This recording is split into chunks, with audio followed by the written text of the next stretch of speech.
pessoal, eu sou a Lu Alone e para mim é uma honra muito grande de ser apresentadora desse podcast que a gente ama tanto, o Gloricast. E hoje eu recebo um compositor, pastor, gente, ele é conhecido por traduzir assim muitas músicas que eu tenho certeza que são ministradas, cantadas na sua igreja. Ele é um pastor da igreja Angelim, na realidade o pastor sênior, e eu recebo com muito amor aqui no Gloricast o pastor Fred Arraes. Ô Lu, uma honra estar aqui, de verdade.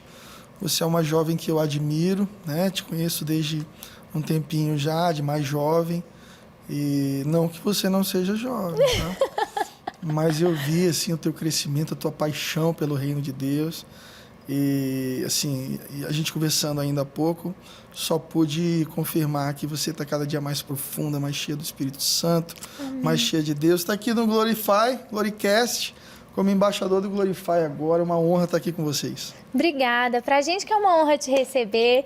Eu vejo em você, na Flávia. A gente, inclusive, recebeu a Flávia já aqui no Gloricast, né? Sua esposa maravilhosa. A gente vê em vocês, né, assim, um casal temente ao Senhor, que realmente tem fundamento, tem raiz, né? E que não foge daquilo que a gente crê. A gente crê numa vida de princípios, a gente crê numa vida na palavra, numa vida de intimidade com o Senhor. É isso que Glorify é, realmente um devocional diário, onde nós acreditamos que a palavra transforma. Amém. Então, me conta como que foi sua conversão. Lu, eu fui me convertendo no processo. Eu não tive muita escolha, né? O meu pai começou a liderar dentro da igreja. Eu tinha por volta de 6 anos de idade. Com 7 anos, o meu pai teve uma experiência muito forte com o Espírito Santo e abriu um ponto de pregação, assim que chamava na época, né? O ponto de pregação dele era perto de uma unidade mista de atendimento de saúde num bairro muito pobre, que era o bairro Angelim, bairro carente de São Luís, do Maranhão, de onde eu vim. E aos 7 anos eu não tinha para onde ir mais, era igreja todo domingo, igreja segunda, igreja terça, igreja quarta. E eu me lembro de uma vez no carro ter feito essa pergunta para o meu pai: pai, você se converteu quando? E ele disse para mim assim: hoje. Eu falei: como assim, pai? Tu é pastor já tem um tempão, como que você converteu hoje? Meu filho, todos os dias eu coloco meu joelho no chão e eu me rendo novamente ao Senhor. A conversão é um processo, o novo nascimento é um processo de renascimento, como Jesus disse para Nicodemos, né? Não é voltar para a barriga da mãe, mas é um parto espiritual. E eu considero que a minha jornada, né? Eu tenho 20 anos de ministério e 31 anos dentro da igreja. E, então, assim, eu tenho episódios que eu posso relatar de encontros com Deus, principalmente na adolescência, ali com 15, com 16, 17, momentos em que eu me perdi, ia pela opinião dos amigos, tentei me desviar.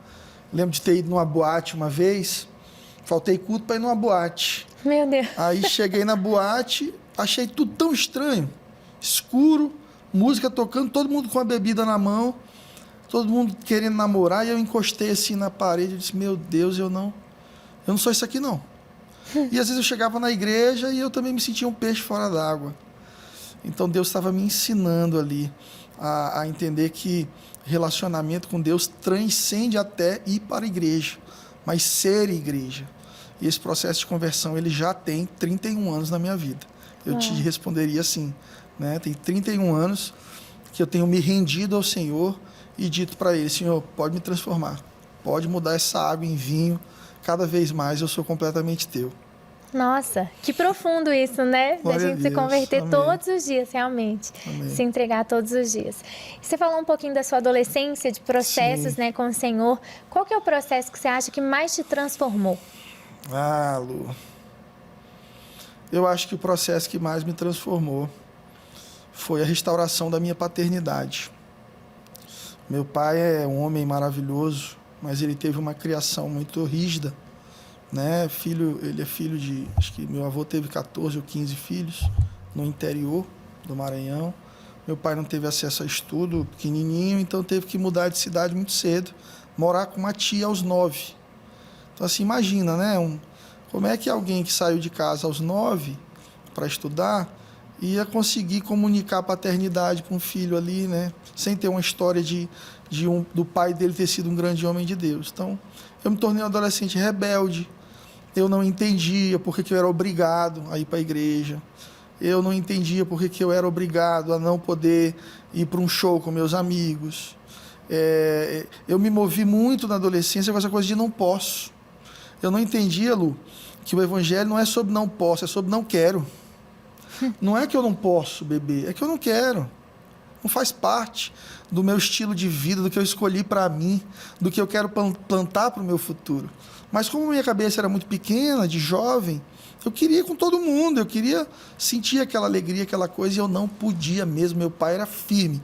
E graças a Deus por isso, pai, mãe, seja firme com seu filho. Você pode, de repente, estar salvando ele mesmo da perdição. Foi o meu caso. Mas eu e meu pai, nós tínhamos muitas diferenças na paternidade.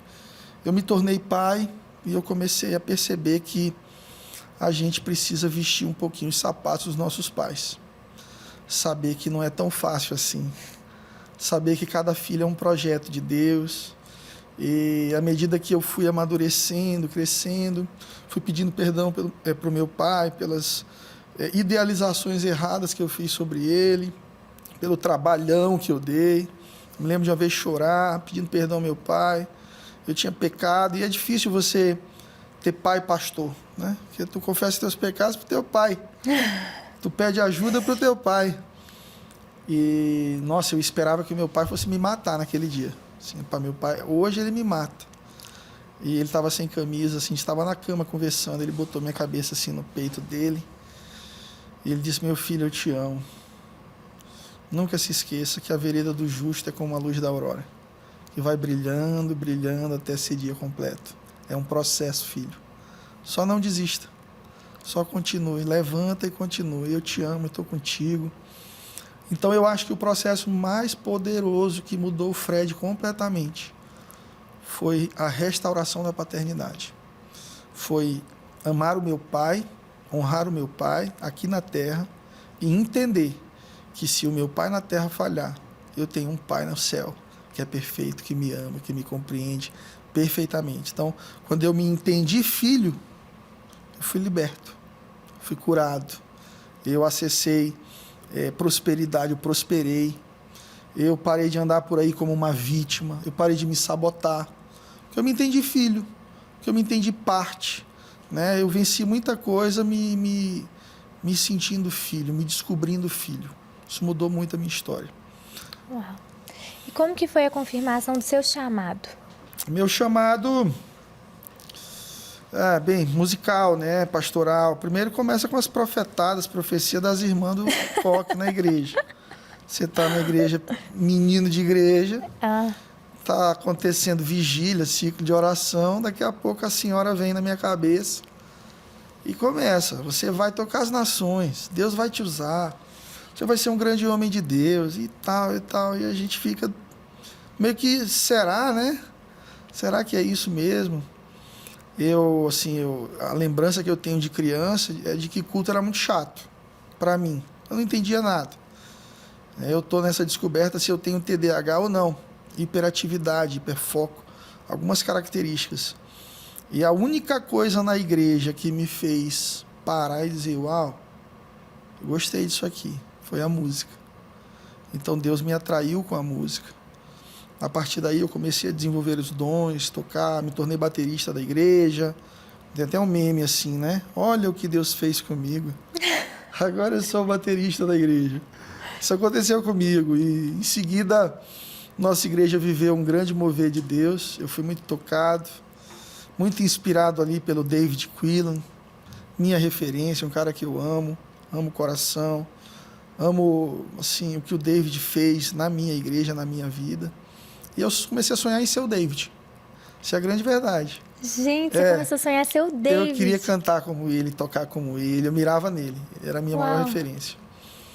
E isso me fez querer compor, me fez querer tocar violão, me fez querer sair de trás da bateria e dar um passo para liderar. Isso também me ajudou a vencer a timidez. Era um menino muito tímido. E Deus foi confirmando esse chamado. A confirmação do chamado, ela é progressiva. Você vai andando, Deus vai respondendo. Você vai se movendo, Deus vai confirmando. Essa luta contra a timidez, né? Muita gente me pergunta, pastor, Deus tem um chamado para mim. Como é que eu vou vencer a timidez? Se expondo. Te expõe, vai errar na frente do povo mesmo. Mas que seja um povo que te ama, que te ajude a vencer aquilo. E eu venci isso na minha igreja, com o povo ali em São Luís, da Igreja Batista do Angelim, ministrando louvor, pregando. A primeira vez que eu preguei, Lu, papai me escalou para pregar. Culto de quarta-feira. Eu preparei um esboço assim de umas 10 chameques, 10 folhas de papel. Preguei 15 minutos as 10 folhas. Aí, amém, amados, vamos levantar e tal. Meu pai veio, meu filho, mas só 15 minutos. Papai, já terminei as folhas tudo. Não tinha assunto para pregar, não tinha assunto. E eu lembro que eu fiquei triste, chorei, não faça mais isso comigo e tal. Mas o meu pai ali também, como um pai espiritual, ele estava vendo algo que eu não estava vendo, né? E que esse crescimento ele se dá decorrente da exposição. À medida que você se expõe, canta em casa, canta no GC, canta no aniversário, canta no dia dos pais, canta na escola, canta no culto das 3 horas da tarde que ninguém vai, canta no domingo. Não é sobre para quem, nem onde, mas é sobre você estar liberando uma porção que Deus derramou dentro de ti. E à medida que eu fui fazendo isso, Deus foi confirmando. Antes de começar o podcast, a gente falava sobre esse momento novo meu de pastor, também fruto de exposição. Senti que eu poderia ser uma resposta para um povo, para algumas pessoas. Senti que eu também poderia pregar, você é líder de louvor. E às vezes a gente vai numa igreja cantar e o pastor diz assim, prega também, meu filho. Né? Se você não estiver preparado... 99,9% das vezes, quer te ouvir. Por quê? Porque às vezes a tua música abençoou tanto, liberou algo tão poderoso na vida daquela comunidade, que o pastor disse, eu te honro, eu quero te ouvir. Libera sobre nós algo também. E isso me fez entender que eu deveria desenvolver o dom, a arte da pregação. Eu lembro de estar viajando com o Luciano Subirá e eu disse assim, ô Lu, bota a tua mão na minha cabeça e libera esse dom aí, cara. Ele disse, ô Fred, se fosse assim era fácil. Eu posso orar por ti. Tem uma parte que é Deus, mas uma grande parte é você. Vai ler, vai estudar, vai pregar, vai se expor. E à medida que você for dando passos, o dom vai ser desenvolvido. É crescer no dom. Então, a descoberta começou aos 9, 10, quando o Fredinho ali foi tocar bateria na igreja, mal, sem tempo, sem nada, mas já se expondo, corajoso, né? Acho que uma das minhas características é a coragem. Tipo, vamos embora, não sei fazer, a gente aprende no caminho. Uau. E Fred, tipo assim, uma coisa que um dia eu lembrei, eu venci a timidez da forma mais engraçada. Eu também era super tímida para ministrar.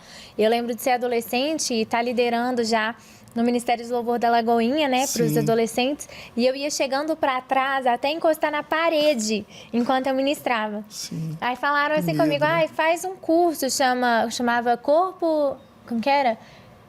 Voz, corpo e alma, sei lá que era o negócio. Era um negócio assim. Para você saber que o seu corpo e a sua... espaço, corpo e voz. Sim. Era assim. Então, assim, seu corpo expressando um espaço e que você use a sua voz. E aí chegou lá, tinha que fazer um teatro. E como eu era muito tímida, eu fui à árvore. E aí eu percebi assim, gente, que se você aceita bom, ser... né? Só fica parado aí, abre o braço. Só que tem uma coisa mais ridícula do que ser árvore. Não dá. Tem. Poxa, que figurante então, eu falei assim, terrível. poxa, se eu fui tão ridícula para ser a árvore, eu preciso quebrar isso para passar algo de Deus para a vida de alguém, para transformar alguém, né? Glória a Deus. Então, toda vez que a timidez tenta... Hoje em dia eu não sou mais tímida, mas quando você ela começou como árvore, ó. Tá vendo? Todo mundo tem um Frutífera. começo, gente. Todo mundo tem um começo. Não rejeite os pequenos papéis, os pequenos começos, Exatamente. né? Nossa, eu lembro da minha primeira pregação, minha mãe assim atrás, você tá confundindo os personagens. Que demais. Mas conta pra gente, sua história, ela toca muito a história do DT também, né? Tem vocês cruzaram muito aí. Sim. Como que foi esse processo? Como que o DT te impactou também? Uau, o DT era uma coisa, assim, muito irreal para mim, pensar que um dia eu faria parte de alguma formação do DT, eu contribuiria, né? Ana Paula, o pastor Gustavo Bessa, são e sempre serão para mim referências de integridade, de liderança sadia, saudável. gente generosa. Mas, Lu, com 13 para 14, eu lembro de entrar no carro do meu pai, um Cadete Sport branco, lindo, e ele colocou uma fitinha, uma tape, e começou uma música assim, meu Jesus, Salvador, e depois começou Shout to the Lord, né? Aclame ao Senhor, na voz da Ana. E primeira coisa que me chamou a atenção, as viradas de bateria do Zé Luiz. Aquele monte de semifusa, de colcheia, aquele monte de coisa. Eu falei, meu Deus, o que é isso? Tal. E eu lembro que, um pouquinho antes de conhecer o DT, eu conheci o Ron Kenoly, que estava ali com Paul Jackson Jr., Tom Brooks, Laboriel, Chester Thompson, uma formação de músicos impressionantes. E eu pensava assim, nossa, que dia que vai ter um lance desse no Brasil? Quando que uma banda, um Ministério do Louvor vai se levantar com tanta excelência no Brasil? E foi o DT. Então eu me tornei um admirador do DT, um fã do DT. Eu não tinha dinheiro nem para ir para show nenhum, gravação nenhuma. A única coisa que eu tinha acesso eram fitas e CDs. Lembro de ganhar o CD do Águas Purificadoras, foi um grande marco, né? Um evento aberto.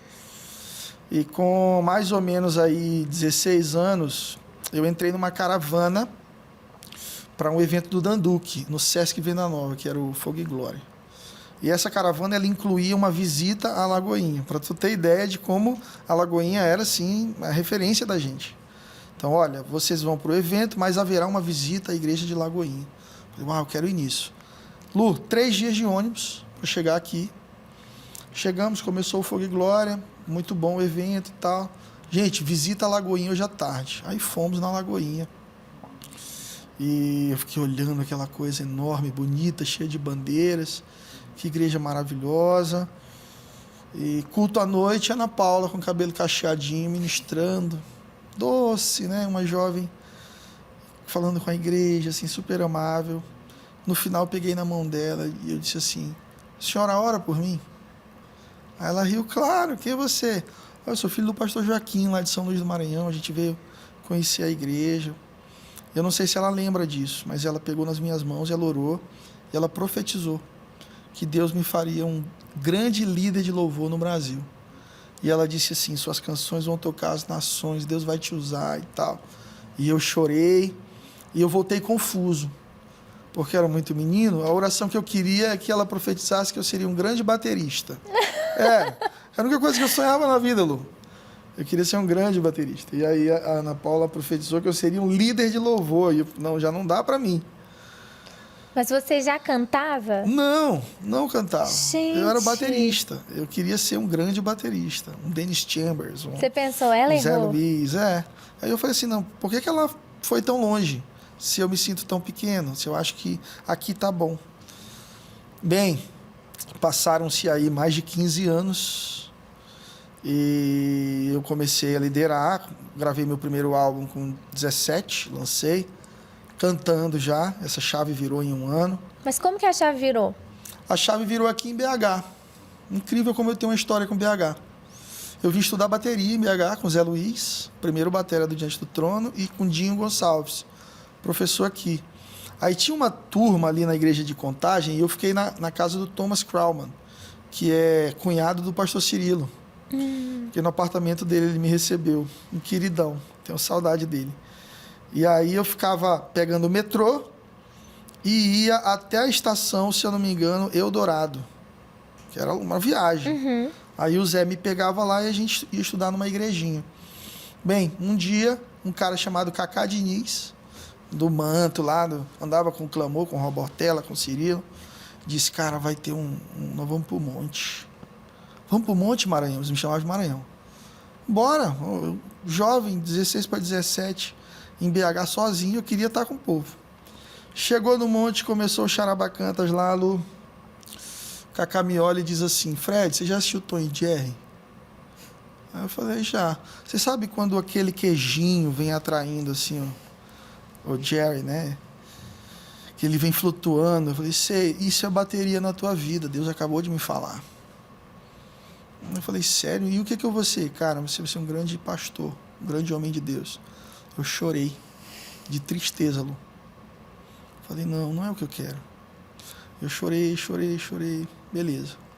Último dia de aula com o Zé, ele pediu para eu tocar várias partituras, eu toquei, e eu pensei no final que ele ia dizer: Parabéns. Parabéns, tu arrebentou e tal. E ele pegou e começou a chorar. Me deu a mão, começou a orar. E ele disse assim: meu filho, Deus te fala algo sobre ministério? Eu disse: não. Aí ele: olha, eu não sei se eu devo te dizer, mas a bateria é um caminho curto na tua vida. Imagina o teu professor de bateria, mais admirado, te dizer isso na tua formatura. E aí, Lu, peguei um ônibus para voltar para São Luís, mais 3 dias no ônibus, só eu e Deus, pensando. Eu sei que nasceu no meu coração assim, um desgosto por bateria. E eu fiquei pensando assim: não, se está todo mundo, que eu creio que são pessoas de Deus, dizendo que isso é curto, não, então vamos encurtar logo. Peguei minha bateria, minhas revistas, meus métodos e doei todos para a igreja. Tirei bateria de dentro de casa e abri um jejum de 21 dias. E seu pai e sua mãe com tudo isso? Só observando. E meu filho, amém, glória a Deus, tal. Meu pai queria muito que eu cantasse, que eu liderasse, né? Doei tudo e comecei a orar. E eu lembro que alguém tinha me contado que na Rua Azusa, o pastor se cercou de sapatos e caixas de sapatos e fez uma oração e disse assim: Senhor, começa um avivamento aqui nessa roda. E aí, Lu, olha a loucura do Fred. Eu peguei todos os meus tênis e fiz uma roda. E disse assim: Deus, eu ofertei meu instrumento, começa algo novo aqui nessa roda. Começa um avivamento aqui, faz algo em mim. Me dá canções, me ajuda a cantar, que eu não sei cantar, me ajuda a vencer a timidez.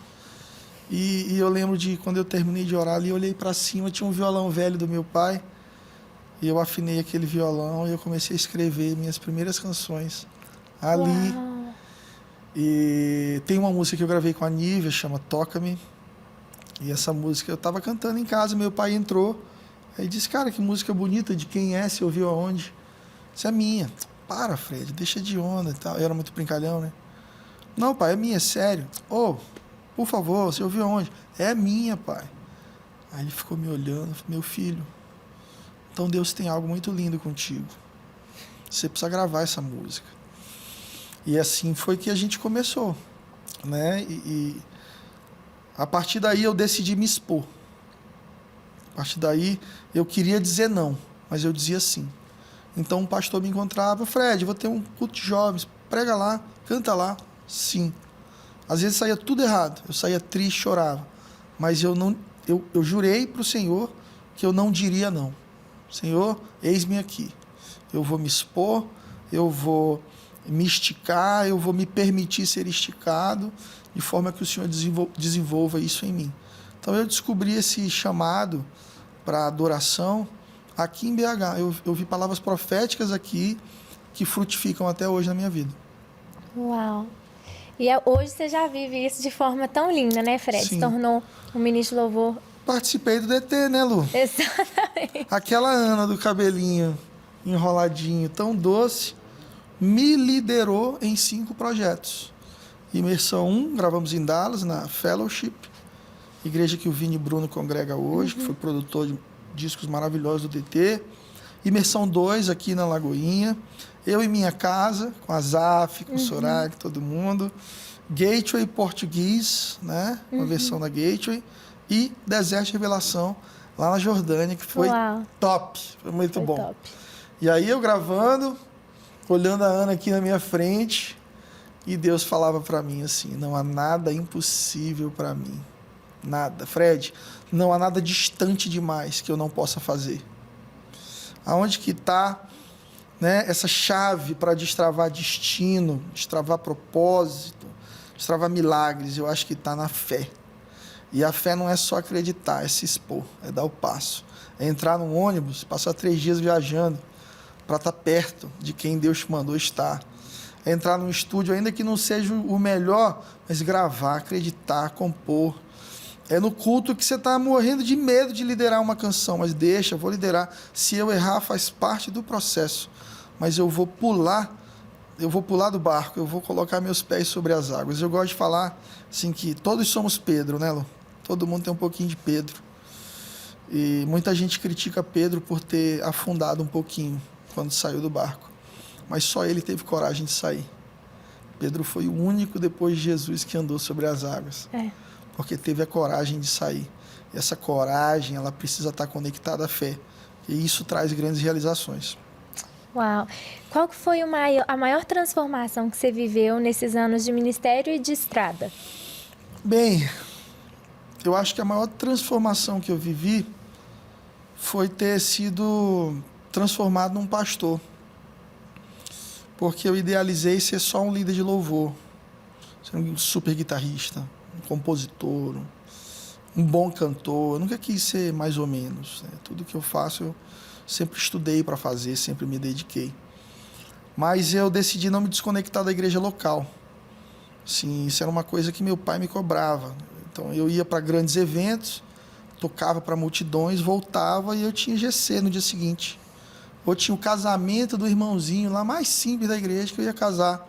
Ou um velório, ou um aconselhamento com alguém em crise existencial, ou uma confissão de pecado. E às vezes a minha alma dizia assim: ô Fred, larga isso, cara. Foca no teu chamado. Olha as portas que se abriram. Mas a voz do Espírito Santo dizia assim: não abra mão disso. Não abra mão da igreja, não abra mão de servir a igreja. Essa é a base, né? Tanto que há 5 anos atrás, nasce o desejo no meu coração de plantar uma igreja.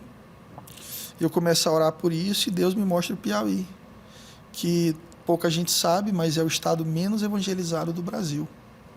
Uau! É isso dado do IBGE. E aí Deus falou comigo: eu quero que você derrame sobre esse povo tudo que eu derramei sobre você esses anos. E aí eu abri mão da minha carreira por um tempo para focar naquele povo.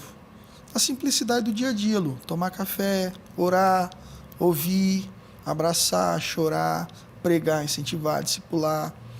Em 2020 recebi o convite da Sony Music para integrar o casting.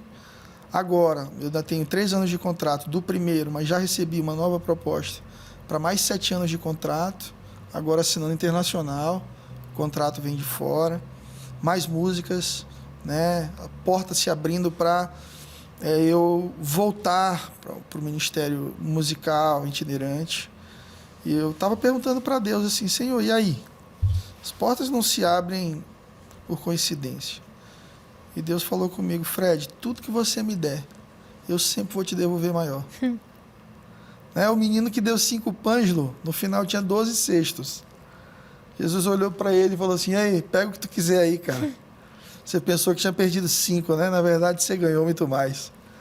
E eu pensei que tivesse perdido minha vida musical. Eu falei para Ana, inclusive, em 2018, Ana, agora eu estou indo para o Piauí, não tenho mais como estar nos eventos do DT, não tenho. A gente perde até a convivência, Lu. Porque está lá no Piauí.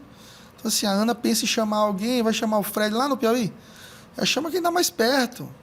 Você abre mão da convivência com os seus amigos. Quanto tempo a gente não se vê? É verdade. Não é? Mas isso é parte do chamado.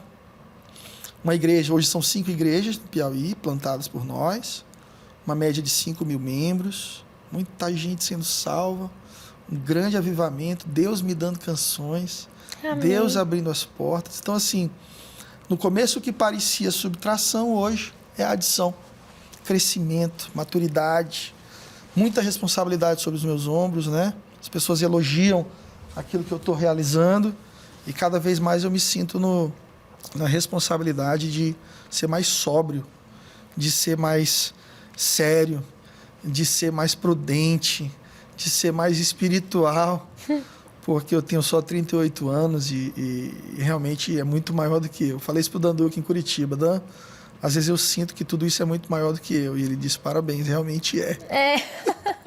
E é isso, mas eu estou muito feliz. Amém. Eu sinto que toda vez que Deus nos leva para uma grande virada, vem uma grande intimidade antes. Ele Amém. nos traz de volta para casa, Amém. Ele nos recolhe as nossas raízes, que são nossa igreja, né? Sim. Que é o que você tem vivido nesses últimos 5 anos, né? Verdade. Família, igreja, uma implantação que parece ser local, mas Sim. que Deus sempre prepara de forma íntima para que depois se espalhe Amém. para nações, né? Amém. Nós temos esse coração. Eu quero ainda dedicar a minha vida para uma outra nação, outras nações. Eu quero consagrar muitos pastores, eu quero ser pai de muitos líderes de louvor, eu quero ensinar muitos a compor. O que você considera que é o erro dessa geração? É o erro dessa geração? O erro e o acerto, vamos geração dar... Z, né? Geração Z, millennials. Eu acho que a gente está digital demais.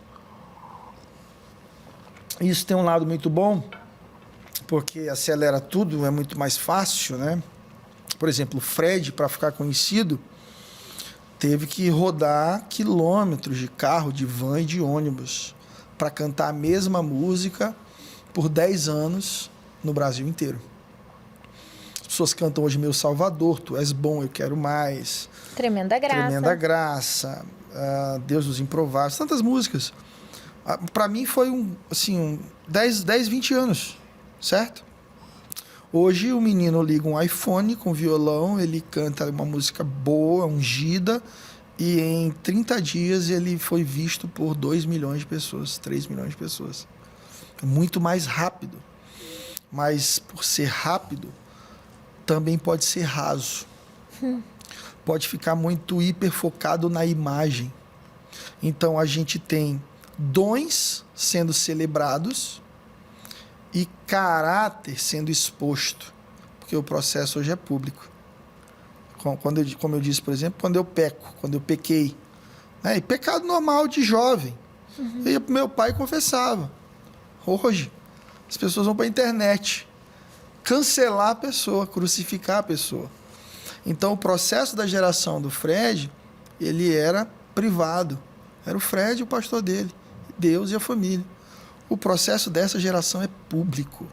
Se você falar uma bobagem, se a gente falar uma bobagem aqui, te viraliza, Lu. A gente vai ser visto no mundo inteiro, criticado no mundo inteiro. E Jesus já te perdoou, mas o homem ainda está te condenando. Você vai ser rotulado aí de tudo quanto é ista, né? Machista, e é terrível. Isso. É, um monte de ista. E eu percebo assim que não é que nem que seja o erro, mas pode ser o erro. Focar na imagem, em parecer ser espiritual, em parecer ser igreja. Vai na igreja, faz um stories, vai embora. Mas e aí, não serve? Não põe o coletinho? Não vai lá quando a câmera desliga, você não lidera louvor? Você que tem a agenda cheia, você pode ministrar 3 vezes fora e uma dentro de casa. Uhum. E não se engane, dentro de casa, ninguém vai bater palminha para os teus dons. É tipo assim, vambora, Lu, canta aí. Entendeu? Eu falo que, até no podcast com a Flávia, ela falou sobre fazer as coisas comuns. Sim. Né? E como isso trazia ela de volta. Assim, toda vez que ela fazia algo grande, ela sempre procurava fazer algo comum quando voltava. Sim. Eu sou muito assim.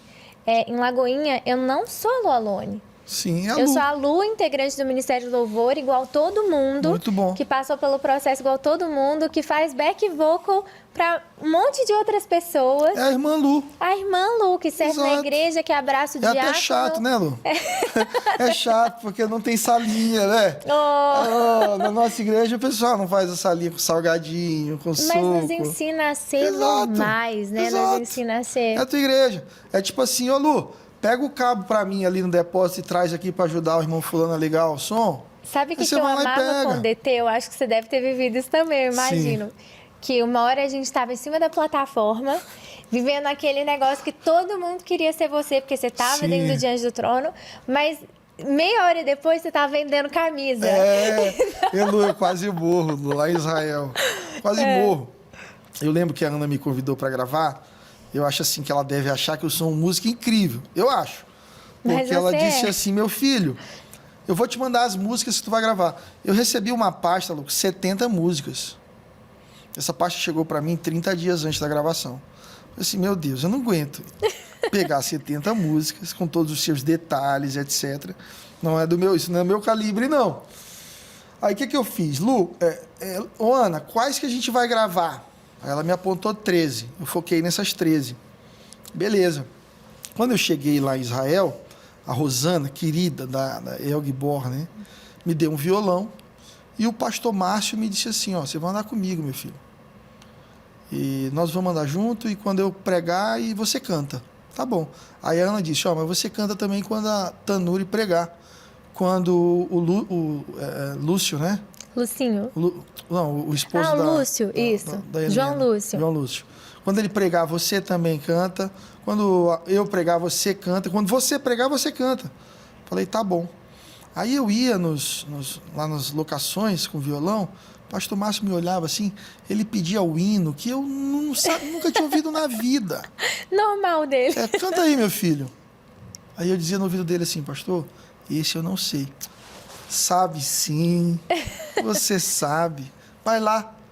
Aí eu dava um sol, um ré, e ele começava a cantar, aí eu vinha com ele cantando. E assim, de repente a Ana dizia assim, pega essa roupa, leva não sei aonde, para o Daniel, para a Marine. Ô Fred, ajuda a carregar aqui também o contrabaixo, desmonta essa bateria rápido com o gaúcho para a gente. Era assim, você faz tudo. O DT é uma escola ministerial poderosa. Por quê? Porque te promove a uma plataforma para os teus dons, mas também é uma plataforma saudável de serviço, onde você entende que você tem que dar, não porque é DT, mas porque é reino. Você está ali para contribuir. O que você acha que os ministros hoje, da igreja em geral, precisam aprender sobre viver e servir a igreja local? Eu vou te dizer o que o Asaf me disse lá na Jordânia. A gente começou a andar junto, ele pegou na minha mão, a gente ficou andando de mão dada. Aí ele disse assim, Fred, te dá um conselho. Nunca deixe a igreja. Nunca.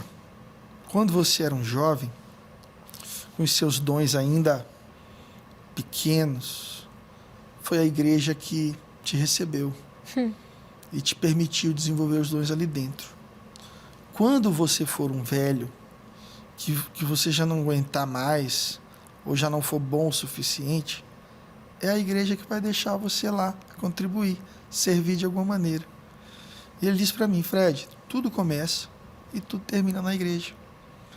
Então, o que eu diria para essa geração? Gente, tudo começa, tudo termina na igreja. Sirva a sua igreja. A gente idolatra a música, Lu. Eu idolatrei a música. Eu achava que Deus havia me chamado para tocar, para ser bom, para cantar. Gente, isso é detalhe. É bom, é legal, é artístico. Deus tem isso para a gente. Deus é um artista. Mas a estrutura da igreja faz com que a música seja muito menor do que o próprio Deus. E por vezes eu me perguntei, por que eu estou aqui? Porque eu gosto de tocar? Porque eu gosto de cantar? Porque eu estou recebendo um bom contrato? Ou porque eu ainda tenho prazer em estar na presença de Deus? Eu acho que a igreja é essa âncora que te deixa estável no meio das ondas emocionais do sucesso, da fama e do dinheiro. De olha, tudo isso passa e quando passar, a igreja continua. Não abram mão da igreja em momento nenhum. Toca no domingo, toca, mas lidera um GC.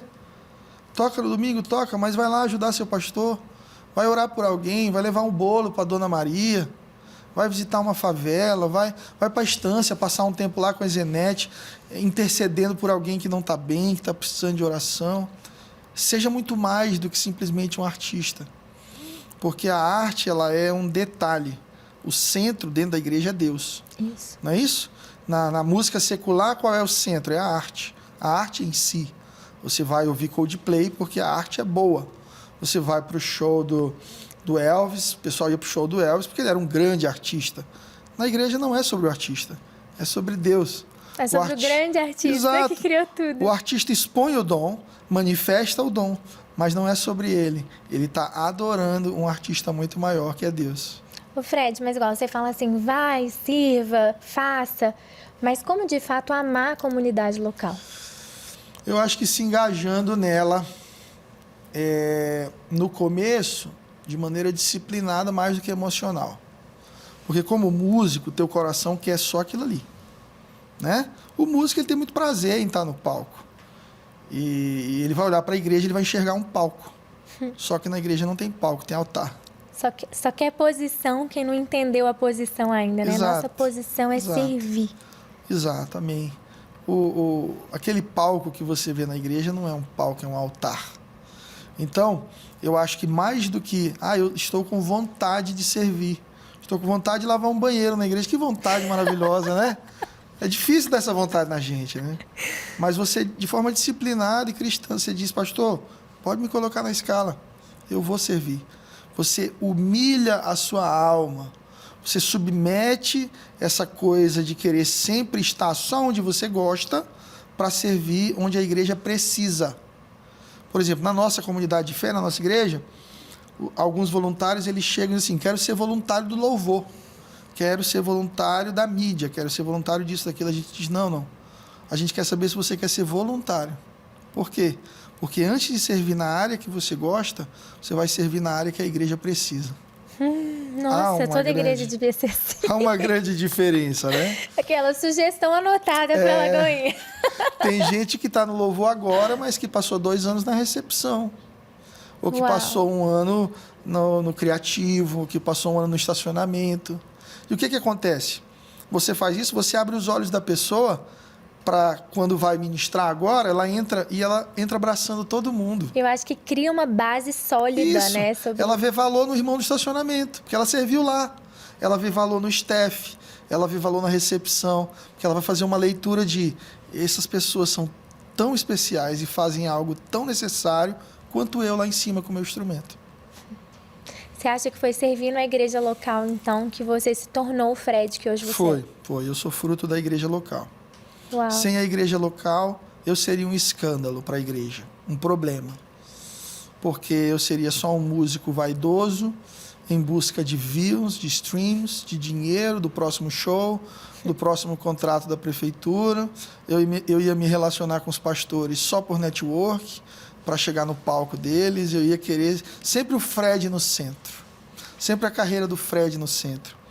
E servir a igreja fez o Fred entender que música é um detalhe, que o Fred pode pregar, o Fred pode aconselhar, o Fred pode expulsar demônio, o Fred pode distribuir cestas básicas. Fazer o que for preciso para que Jesus for necessário. Seja e que isso tem tanto valor para o Senhor quanto compor uma canção para Ele.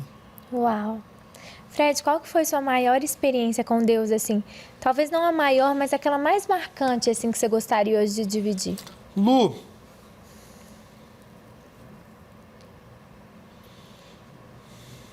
difícil, mas eu vou te dizer a última coisa que me fez chorar. A última coisa que me fez chorar foi um aconselhamento com um casal que estava vivendo um conflito muito grande e o marido me mandou uma mensagem no celular meio suicida, assim, tipo, eu tô desistindo de tudo, da minha família, do meu filho, eles têm um filho pequeno, do trabalho, da igreja e da vida. Eu estava no trânsito, eu parei o carro, eu liguei para ele imediatamente, que conversa é essa? E ele, pastor, não aguento mais. E eu disse, me encontra agora na igreja. A gente foi conversar e tivemos ali 2, 3 horas de conversa, muita orfandade, muita dor dentro dele. Oramos, aconselhamos, contei minha história, orei pela esposa e no final eu vi os dois abraçados, chorando, se reconciliando. E domingo eu preguei, eles estavam sentadinhos, ouvindo a palavra. E eu disse assim, nossa, talvez uma música minha nunca tivesse esse poder, né? Mas me submeter à estação proposta, me submeter ao que Deus me pediu nesse momento, gera um impacto tão forte na vida de outro. Eu tenho muito esse valor do outro, sabe? Assim, se o outro tá bem, eu tô bem. Lá em casa é assim. Eu sou meio bobo. Então, se meu filho tem as figurinhas que ele quer, do álbum da Copa, eu tô feliz. Minha filha, agora ela quer... Ela tá malhando, ela quer que eu compre uma garrafa X para ela lá. Dê o nome da garrafa. Aí eu fico pensando, quando é que eu vou comprar essa garrafa para minha filha? Para ver o sorriso, para ser o provedor. Eu fico preocupado com Flávia tá bem, tá se sentindo bem. Então eu percebo que eu carrego esse valor como pastor, de que se a comunidade tá bem, se o outro tá bem, eu tô bem. E essa descoberta, para mim, foi a experiência mais recente com Deus, que me fez chorar, que me trouxe assim muita alegria, muita convicção de que eu estou no caminho certo. No caminho certo. que você entende que você está vivendo hoje? Qual a estação ministerial hoje da sua vida? Eu estou hoje num momento muito feliz, pastoreando pessoas que eu amo, numa cidade que eu aprendi a amar, assim, amando meu irmão, minha irmã, meu pai, meus filhos crescendo. Deus tem me dado canções, tem aberto as portas para essas canções alcançarem vidas. Eu sinto que eu estou numa transição, Lu. Eu sinto que tem muito mais. Essa é a sensação. Sabe quando tu chega num lugar muito bom, que muita gente queria chegar, e que muita gente chegando diria assim, opa, é bem aqui que eu vou acampar, eu vou parar. Eu sinto que não é esse lugar, que eu tenho mais, que eu ainda vou tocar o Brasil com muitas canções, América Latina, os Estados Unidos, que eu vou plantar muitas outras igrejas, eu vou consagrar muitos pastores, eu vou ajudar muitos líderes de louvor, eu vou ter muitos filhos espirituais. Eu estou como quem sonha, permitindo Deus gerar em mim os sonhos dele, né? O anjo chega ali para Maria e diz, olha, você é bem-aventurada, Deus te escolheu para gerar o Messias, e ela só disse assim, que se cumpra em mim tua vontade. Então eu percebo que Deus procura na terra ventres espirituais, pessoas disponíveis, que talvez tenham medo, talvez digam assim, ó Senhor, não sei se o Senhor está escolhendo bem, não, pode ser que tenha alguém melhor, mas que tenham a coragem, a ousadia de dizer, pode me usar, Senhor, pode me usar. Se o Senhor viu algo em mim, pode me usar. Eu estou nessa estação, o Senhor pode me usar. O Senhor quer alguém para tocar os Estados Unidos da América, pode me usar. O Senhor quer alguém para tocar Portugal, para tocar a Europa, pode me usar. O Senhor quer alguém para escrever canções que sejam cristocêntricas, que conectem a igreja e o olhar da igreja em Jesus, pode me usar. O Senhor quer alguém para aconselhar casais, pode me usar. Então, assim, eis-me aqui, envia-me. Essa é a minha estação. Amém. E eu creio que essa é uma oração tão poderosa e que às vezes as pessoas têm medo de fazer. As pessoas têm aquele negócio assim, acho que uma ideia errada, né? Assim, eu não sou ninguém, eu sou o menor dos menores. Quando Deus quer falar assim, pera, eu quero enviar, eu quero os disponíveis, não me importa se você é o menor, eu te faço, eu te forjo, eu te uso, eu quero te usar. Eu, há um tempo já tem uns bons anos, eu estava lendo um livro e eu procurei ler todos os livros de avivamento. Uau. Porque eu creio que o Brasil precisa de um avivamento. Sim. A gente tem palavras sobre o Brasil de avivamento. Então, a nossa terra, ela é uma terra que vai abençoar tantas outras. Nós somos brasas, né? Brasil de brasas. Exatamente. E eu lendo um desses livros, eu lembro que eu li ali sobre os moravianos, né? E eu virei pro meu pai, eu ainda era mais nova, e eu falei assim, pai, eu preciso de um patrocínio. Me manda lá, né? Falei, me manda pra Alemanha. Ele, filha, pra quê? Eu falei, porque eu li. E em todos esses livros tem algo em comum. Existe uma pessoa que diz, eis-me aqui. É verdade. Existe uma pessoa que diz, eu quero mais. Eu não me contento com o que a gente está vivendo, eu quero mais. E eu fui lá onde Zinzendorf orava, na fonte em Hernatz, na Alemanha, para ajoelhar ali e falar assim, Senhor, se precisa de um jovem que diz, eu não me contento, eu quero mais, Senhor, eis-me aqui. Uau. Eu sou uma jovem que não me contenta, eu quero mais. Então, assim, quando eu vejo pessoas como você, eu gosto até de falar isso para que você de casa interprete da forma certa. Sim. Você pode dizer, Senhor, eis-me aqui. Senhor, eu quero mais. Senhor, envia-me. Jesus, eu quero ser usado nas nações. Jesus, tem vidas, tem almas, tem pessoas que estão se perdendo porque poucas pessoas estão se levantando. Poucas pessoas não estão dizendo, eis-me aqui. Amém. Então, assim, se levante. Se inspire na vida do Fred. Amém. Uma pessoa que é um pastor que não está só aqui, só olhando para o campo dele, mas está olhando para o planeta como um campo missionário. E como o mundo precisa, né, Lu? Como o mundo precisa. O Piauí precisa, o interior de Minas precisa tanto, o Nordeste brasileiro precisa tanto. Eu acho que uma das preocupações que eu tenho hoje com jovens é a busca pelo conforto. As pessoas, elas querem conquistar conforto. Mas Deus não tem conforto para a gente. Deus tem propósito, é diferente. o propósito de Deus para Abraão foi completamente desconfortável. Sai da tua terra, sai da tua parentela, abre mão das tuas garantias, daquilo que te é comum e vai. Para onde? Vai, cara. Só vai. Eu acho que essa geração precisa entender isso. Que não é para onde, gente. É só vai. Deus vai te mostrar para onde no caminho. E muito mais do que chegar num lugar, é sobre a jornada. É o caminho que Deus está construindo algo em você e te permitindo construir algo. Então eu oro para que essa turma de hoje volte a sonhar com missões. Para que essa turma de hoje saiba quem é Loren Cunningham. E que a gente tenha jovens sonhando em serem os próximos Loren Cunningham. Em serem os próximos avivalistas. Os próximos líderes de louvor que vão tocar as nações. Esquece rede social, gente. É ferramenta. O jogo é de segunda a sábado. É na rua. É dentro das comunidades, das igrejinhas. Eu chamo esses pastores de heróis, porque ninguém sabe quem eles são. Ninguém sabe a necessidade que os pastores passaram na pandemia, Lu. Quando todo mundo estava com medo de perder e muitas pessoas retiveram suas mãos da generosidade. E muita igreja fechou. Muito missionário passou necessidade. E muita gente só perdida com iFood, Netflix, HBO Max. E nada contra iFood, Netflix, HBO Max. Eu tenho isso, é bom. Mas assim, será que a vida é só sobre conquistar segurança e conforto? Não, gente. Nós precisamos marcar a nossa geração com gente como eu, imperfeita, despreparada, que diga assim, Senhor, estou aqui. Eu posso não ser o melhor, mas eu sou o disponível. Qual que você sente que é a vocação da igreja brasileira para os nossos tempos de hoje? Eu acho que a vocação da igreja brasileira para esse momento é ensinar a Bíblia para os jovens. A gente tem música demais, a gente tem igrejas lindas, modernas, mas a gente tem uma juventude que não sabe nada de Bíblia. Né? E o que acontece? Se a gente não discipular essa meninada na palavra, vão nascendo distorções da palavra.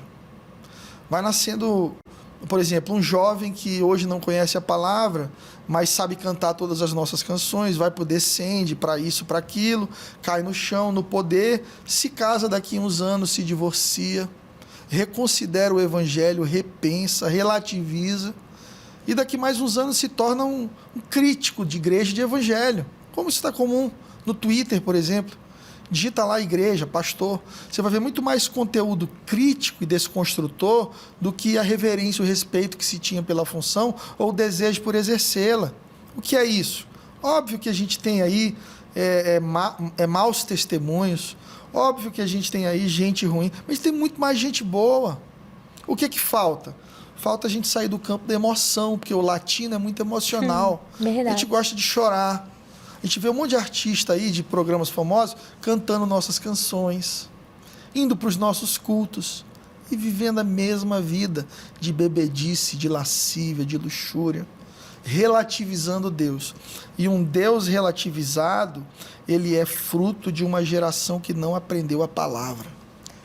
Então nós temos que valorizar a leitura bíblica, nós temos que valorizar a escola dominical, nós temos que ir para um a um, que é um discipulado. Ô Lu, vamos tomar um café? Você e sua pastora. Abre Bíblia. Isso aí. Ô pastora, eu não entendo isso aqui. Por que tem isso aqui? Pastora, me explica aqui o fim dos tempos, porque eu estou tão confuso. Como é que vai ser? Pastor, como é que é salvação? Como é que é processo de santificação? Pastor, por que eu mesmo sendo salvo ainda peco? Pastor, quando eu morro, eu durmo ou eu já vou para algum lugar? São perguntas que essa geração tem que não tem resposta. Mas que existem respostas bíblicas que podem ser ensinadas. Pastor, o que Deus pensa sobre gênero? Pastor, o que Deus pensa sobre racismo? Pastor, o que Deus pensa sobre política?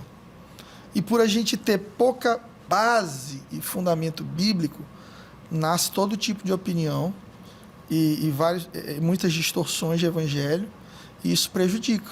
Se a gente não luta contra isso, Lu, a gente vai ter uma nação pós-cristianismo, como é na Europa hoje. Como é a Europa. Jovens que vão dizer assim, já fui crente, eu sei o que é isso aí. Isso aí é velho, isso é antigo. Pastor, eu falo que é uma hipocrisia. E eu falo assim, eu sei que é difícil falar isso, mas é uma hipocrisia. Sim. Nós temos uma geração que fala tanto que quer um avivamento mas que não lê a Bíblia. Se a pessoa tem avivamento sem Bíblia, né? Se uma pessoa tem 5 anos de cristã e ela nunca leu a Bíblia, para mim, isso é uma hipocrisia, esse amor. Total. Porque você quer sinais e maravilhas. O judeu lê a Torá, o muçulmano lê o Alcorão, mas o crente não lê a Bíblia, Lu. Exatamente, gente, não tem jeito, tem que ler a Bíblia. Né? Tem que ler a Bíblia. Tem que ter Leia vida devocional, a sua Bíblia, tem que ler por favor. a Bíblia, tem que ter tempo com Deus. Uma das frases que eu falo em vários podcasts aqui, até já viralizou na internet essa frase, Sim. é como dizer ao dono do tempo que eu não tenho tempo para ele. Como explicar ao dono do tempo que eu não tenho tempo para ele. Então, para mim, nós precisamos voltar ao início de tudo. Aquela vida que a nossa vovó do coque vivia. Se a gente quer viver grandes coisas, grandes avivamentos e transformar o mundo, a gente tem que voltar para 3 coisas, eu falo. Sim. Bíblia, oração e jejum. Amém. O básico. Disciplinas básicas, né? Disciplinas básicas da fé cristã. Amém. Então, vou deixar você encerrar com uma palavra que está no seu coração, aquilo que você quiser falar para o pessoal que está em casa. Amém, gente. Muita coisa foi dita aqui, eu abri meu coração. Eu espero que vocês recebam cada palavra com muito carinho. Até os puxões de orelha que foram estimulados por ela. Então, você vai ficar triste, fica com ela aí. E só não, baixe o Glorify e receba. Receba, né? E assim, muito grato a Deus por estar aqui. Continuo minha jornada. Acredite no poder de estar disponível para Deus. Acredite no poder de dizer sim. Você não está pronto? Quem vai te aprontar é o caminho e a sua disponibilidade. Também quero te convidar a me seguir no Instagram, @FredArraes, Arraes com I e S no final. Me seguir nas redes sociais, no YouTube, ouvir minhas canções. Eu tenho certeza que de alguma forma Deus vai usar isso para te abençoar. Obrigado. Bem, para você que está em casa, a gente quer agradecer. Fred, muito obrigado também, viu? Muito obrigado por te receber. E eu acho que esse podcast se encerra da forma perfeita, com uma música do Ministério Infantil que fala assim, ó: leia a Bíblia e faça oração, faça oração, faça oração. Leia a Bíblia e faça oração se quiser crescer. Um beijo. Tchau. E até o nosso próximo podcast.